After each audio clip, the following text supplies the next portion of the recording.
sebenarnya tanah yang bisa kita beli itu permukaannya saja atau sampai dasar bumi? Apakah bisa mengubah HGB menjadi HM? SAM? Karena SAM, karena info dari pegawai ATR BPN, kalau tanahnya dimiliki pemerintah nggak bisa. Gimana tuh? Tak akan Terganti semua kisah yang telah terukir. Assalamualaikum warahmatullahi wabarakatuh. Salam sejahtera buat kita semua. Bertemu kembali dengan kami berdua. Saya Semi. Saya Harrison. Kami berdua Samson. Saatnya menjawab suara online.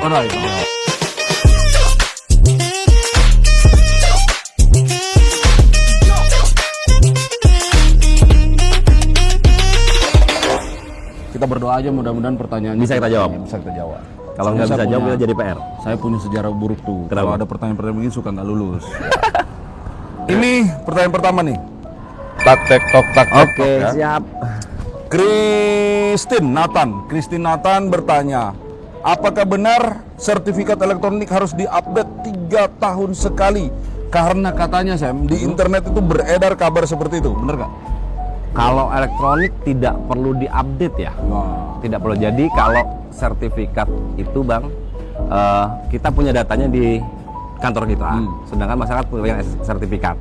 Nah itu kalau pengupdateannya pada saat pemohon melakukan pemeliharaan data, misalnya sertifikatnya mau dialihkan, dijual belikan, atau mau ditanggungkan, nah itu baru datang ke kantor pertanahan, kita lakukan pencatatan datanya, nanti datanya otomatis terupdate. Jadi isu yang di internet menyatakan bahwa harus diupdate 3 tahun sekali, benar. tidak benar sama sekali. So, Christine hoax di internet, tanyakan sama Samson. Nomor 2 Sam. Oke. Apa nih? Dari @lebay pakai underscore Bang. Lebay underscore. Dari IG ini, untuk peralihan dari sertifikat biasa ke sertifikat elektronik, apakah dikenakan biaya? Kalau itu program BPN harusnya 100% free. Cek lapang dan ukur ulang harusnya sepenuhnya ditanggung BPN kan? Tuh. Gimana Bang? Nah, Kebijakannya Bang? ini pertanyaan ini bagus, tapi kita harus tahu dulu ya. Kalau misalnya memang dalam pengecekan itu ada sesuatu yang harus difikskan, Harus ada membuktikan memberikan lapangannya. kepastian pembuktian di lapangan apakah luas, posisi dan sebagainya masih seperti sertifikat yang awal, kan berarti harus ada kegiatan baru, ya. Kegiatan untuk melakukan pengecekan bisa saja dalam bentuk pengukuran ulang. Nah, setiap kegiatan yang berbasis memanfaatkan petugas ukur untuk ke lapangan, pekerjaan-pekerjaan sifatnya lapangan itu menurut ketentuan memang ada PNBP-nya saya, ya kan? Jadi PNBP untuk pengukuran ulang Bang, PNBP ya? untuk pengukuran ulang karena untuk memastikan posisinya. Kecuali memang ketika di dalam keyakinan si pemilik sendiri memang tidak ada perubahan apapun, tidak ada sesuatu yang perlu diyakinkan, masih seperti Maupun itu. perubahan bentuk, perubahan Tidak ada sama luas sekali. gitu ya, Bang? Iya, jadi tidak ada kerjaan-kerjaan tambahan yang mengakibatkan adanya PNBP. Oke, nomor 3 saya tanya dulu ya, dari Meike Nur Hayati. Yang nama Meike angkat tangan. Dari Instagram dia bertanya, untuk sertifikat tanah bisa nggak untuk tidak diganti? Maksudnya apa ya Sam? Oh, maksudnya supaya dari belangko lama ya Bang, yang warna hijau. tidak diganti karena lebih aman yang berbentuk buku. Ini kata Meike malah. Menurut Meike Meike. nih. Ditambah barcode atau apa gitu. Jangan hanya selembar kertas seperti tidak ada harganya jika selembar kertas seperti saat ini. Nah, ini jawabnya gimana nih Pak? Oke Bang, ini Mbak Meike ya, Mbak Meike Nur Hayati. Tega kamu Meike jadi mikirin tuh sesam tuh. Sebenarnya gini, kita juga tidak seujuk-ujuk mau menggantikan format bentuk belangko sebenarnya Pak. Ya dari analog itu Dari ya. yang biru ya, yang biru berwarna ya. hijau, hijau menjadi hijau. dengan format yang sekarang yang warnanya Satu agak lembar. ketat, satu lembar. Jadi memang tujuan kita adalah kita untuk memutakhirkan terkait data. Kita harus update data, kita memvalidasi di database kita seperti apa kondisi pemegang haknya seperti apa.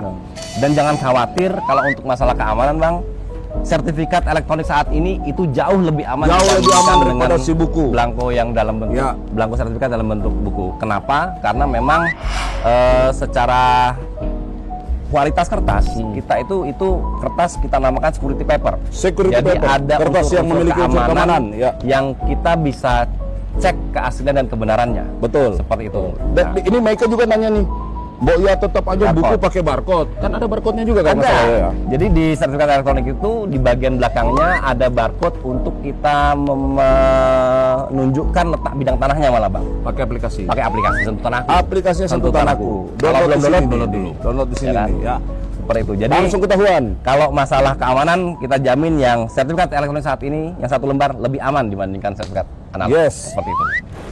Lebih aman karena apa? Dia bukan hanya di selembar kertas itu yang bisa dilihat datanya pakai aplikasi Sentuh Tanahku, tapi pangkalan datanya memang Betul. sudah menyimpan data-data kita dan itu secara security sistemnya jauh lebih aman dan itu tidak bisa dipalsukan. Dan tidak bisa dirubah juga bang. Tidak ditemukan di jalan-jalan di mana teman-teman suka menemukan belangko-belangko palsu. Ya. Perubahan data hanya bisa dilakukan dengan permohonan oleh pemegang hak. Iya, betul sekali. Sertifikatnya. Begitu, Betul. Pak. Pak, kalau lecek hilang, nggak masalah. Nggak masalah. Pangkalan datanya Yang penting ada. data di pangkalan data tetap sama, Pak. Aman. Kemarin ada yang nanya tuh, Sam, bisa dilaminating? Bisa. Boleh, asal jangan rusak barcode-nya, Ibu, Bapak, gitu ya. Oke, Meike. Selanjutnya nih bang dari The Meme Everyday Light ya. The IG. Memir Everyday Light. Ya, itulah, Bang. Pokoknya bahasa Inggris saya rada belibet itulah, nih bacanya belibet. ini. Saya biasanya bahasa apa ya? Dari Instagram meme ini meme ya, kita panggil meme ya bang. Meme ini bertanya, sebenarnya tanah yang bisa kita beli itu permukaannya saja atau sampai dasar bumi?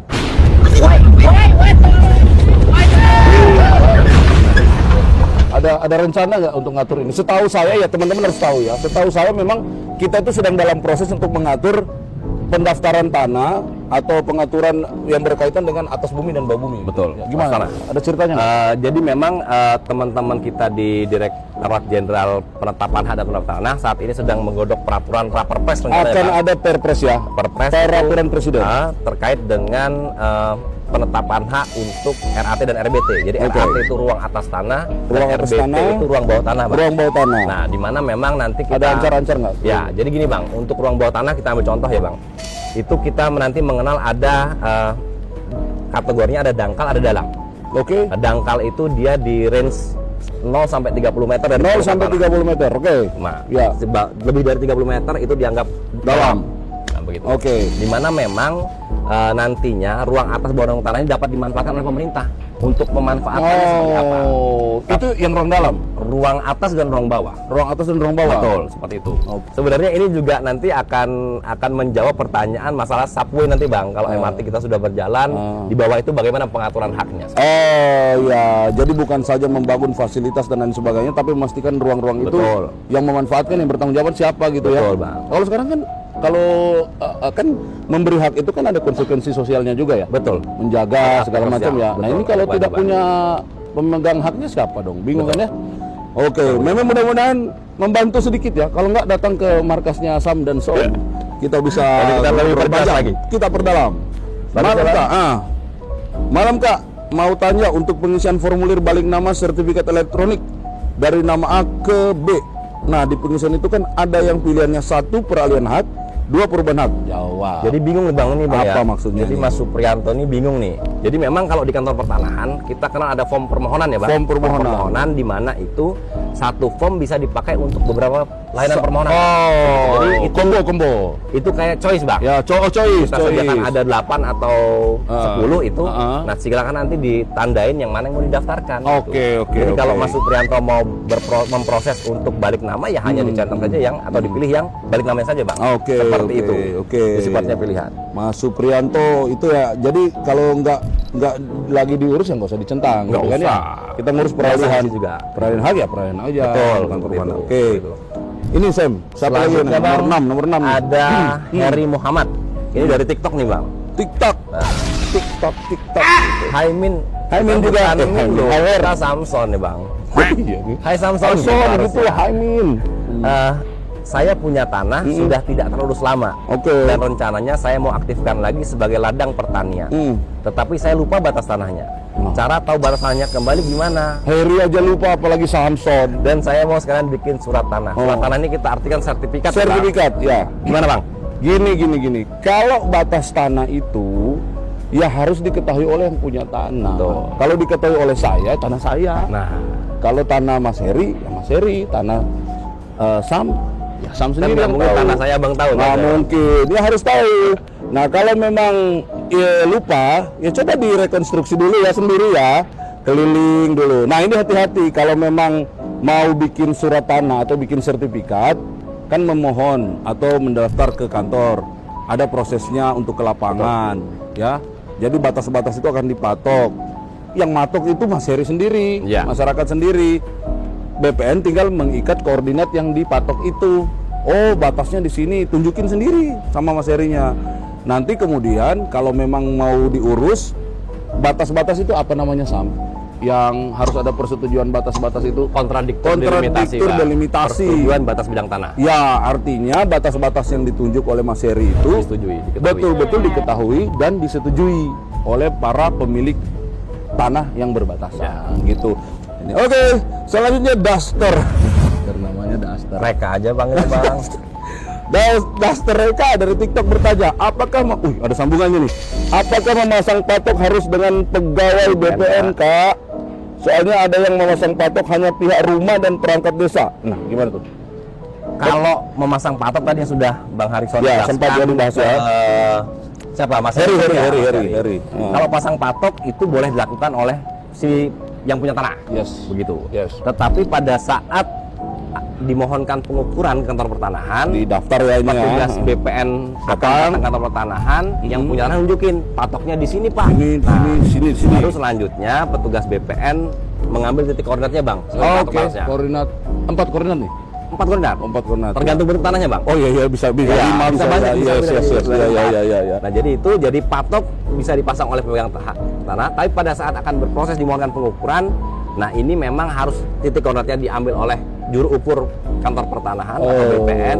Kemudian nanti harus ada dokumen kontradiktur delimitasi di gambar ukurnya, Bang, yang harus ditandatangani oleh tetangga tanah yang berbatasan. Batas-batas ya. Seperti itu. Kecuali Persetujuan. bukan karena sedang didaftar ya. Ya. Saya ingin masang patok nih, kan tanah saya kan harus Oh, ada silakan, batasnya kan. itu. Ya sudah saya taruh gitu. Tapi pastikan itu benar. Betul. Jangan sampai ada Jangan konflik. tanah dan tetangganya Sengketa begitu. batas lagi. Oke, Duster Reka, terima kasih sudah bertanya. Selanjutnya dari Firza Karunia 91. Hai Firza, ya. Dari YouTube ini, Bang. YouTube. Apakah alas hak untuk penerapan tanah bisa menggunakan surat jual beli dari desa, Oke. ataukah harus menggunakan akte jual beli dari Suharso di Pemalang? Oh, ini Oh, Firza ini Antara yang menanya saudaranya dengan ini. Suharso striker, Firza Ben. Kita main bola. ya. Gini. Ini aktanya tetap harus pakai akta jual beli ya. Aktanya di PPAT ya. Ya, PPAT. PPAT notaris ya. Jadi aktanya tetap dibuat, tapi surat yang dimiliki oleh Pak Suharso, apa tadi katanya itu? Surat jual beli dari desa. Surat jual beli desa itu jadi dasarnya. Kan bisa jadi kwitansi ya, Ya. surat jual beli yang bawa tangan dari desa dan lain sebagainya, itu menjadi dasar, tapi tetap harus membuat akte jual beli sebelum didaftar. Jadi Ya. nanti pada saat mau disertifikatkan, surat jual beli dari desa dan akte jual beli ini dilampirkan ya, Bang ya? Dilampirkan Menjadi bersama warka dengan permohonan. AJB untuk menjadi warka permohonan. Untuk didaftarkan bukti peralihannya atau sertifikatnya di BP atau pertanahan. Oke. Seperti itu. Seperti itu. Terima kasih. Kemudian pertanyaan berikut. Terima kasih Firsa atau Pak Harsoni. Saya nggak ngerti yang mana sebenarnya. Ada pertanyaan dari Santana N77 dari YouTube bertanya, apakah bisa mengubah HGB menjadi HM?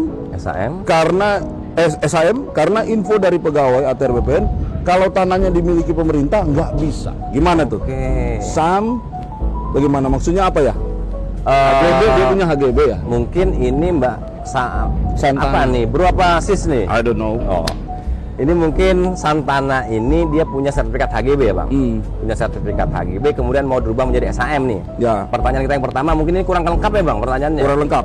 Kita belum tahu. Jadi nih. mungkin Ya. kita harus klarifikasi dulu, HGB-nya ini berada di atas tanah pemerintah. Iya. Biasanya itu diberikan HPL atau HPL atau hak pakai atau enggak nih, Bang? atau murni HGB. Nah, kalau murni dia HGB, berdirinya tidak di atas hak pengelolaan, Iya, itu bisa ditingkatkan jadi SHM. selama penggunaannya memang rumah tinggal. Betul, itu catatan Itu yang juga. penting. Itu yang penting juga. Nah, tetapi kalau ini HGB-nya berada di atas hak pengelolaan yang dimiliki oleh pemerintah, jadi memang tidak bisa, Bang. Betul. Karena betul. kan hak pengelolaannya pemerintah ini dicatat sebagai aset nih. Iya, dan segala sesuatu yang berhubungan dengan penggunaan, pemanfaatan hak di atas tanah hak pakai itu Harus mendapat persetujuan persetujuan. dari si pemegang Penting. hak pakai atau HPL-nya. Ya. Terima kasih Santana sudah mencerahkan Indonesia hari ini. Habis. Habis. pertanyaannya. Alhamdulillah lulus kita, minimal dapat seminar. Mudah-mudahan disukai oleh pemirsa jawabannya. Dan saya mohon maaf, kami memang agak lama mengudara lagi karena lagi potong rambut berdua. Agak lama guntingnya nih. Namanya Samson. Coba aja potong rambut Samson. Yang susah ya. Coba. Oke, terima kasih sekali lagi atas pertanyaan-pertanyaan yang sudah luar biasa kritis, dan kami juga berterima kasih karena bisa share kepada semua masyarakat di seluruh Indonesia terkait dengan isu-isu pertanahan dan tata ruang. Ada lagunya kita juga tetap nunggu ya Bang. Nunggu. Kita sangat senang banget Sangat karena senang. banyak, berarti kan masyarakat ini pengen tahu lebih jauh bagaimana antusias luar layanan Kementerian ATR BPN. Ya, iya. Saya Harrison dan ini Saya Semi. kami Samson Samson. tidak akan pernah meninggalkan dan mengabaikan Bapak dan Ibu jika ingin bertanya. Hanya jadwal syutingnya tergantung mereka yang di belakang kamera itu. Ada lagu nih. Yang mana Bang kita menyanyi? Tak akan Terganti semua kisah yang telah terukir. Aduh, ini kurang latihan. Pertanyaannya Bang. Iya benar, kita kebiasaan sih ya. Lebih banyak menghafal ini tapi lagu malah lupa. Oke, Siap. Saya Semi. saya Harrison, kami berdua Samson. Terima kasih. Wassalamualaikum warahmatullahi wabarakatuh.